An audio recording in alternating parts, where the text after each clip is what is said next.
All right, so we've now looked at the content. We've looked at protest theatre, satirical review, community theatre, any theatre with a purpose. And we have looked at our puppetry skits. We've learned a little bit of what a puppet is. We've seen some Handspring Puppet Company stuff. We've watched Ubu and the Truth Commission, well, those 2 skits. And then we've seen the ZA News. And now we get to the most important part of our class.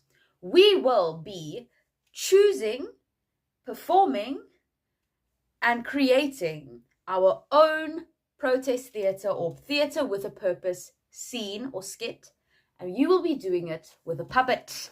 So I've given you guys a few objects, objects that you guys can choose from. They're there on the table. So for me, I've learned in university that puppet work can also be object work. Anything that we want to have as a puppet can be made a puppet if you give it life. So I've made it interesting for us. I've made a sock puppet, which is basically just a sock, a pencil, and a piece of paper.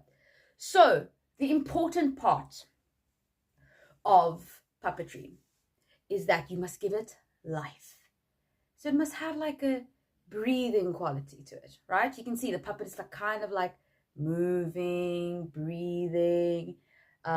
He has a little bit of a shake going on about him, and he like moves and eye lines, ne? So he's like looking at all of you guys, right? And he will investigate, or he'll look around, or he'll do something new, right? So our puppets here, anything that we're going to do now, everything that we're going to create now is through the puppet. Because why? Our puppet is a thing that we can speak through.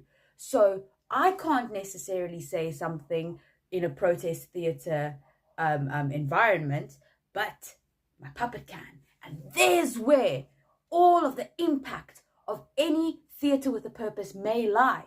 We can have it say it ourselves, but a puppet, I've found, or an object, something that has no life, that when we give it life, then it becomes impactful. Because then people will listen. Because this is what? It's an anthropomorphic object. We are giving it human characteristics by letting it move and letting it talk. All right, are we ready? Are we going to start?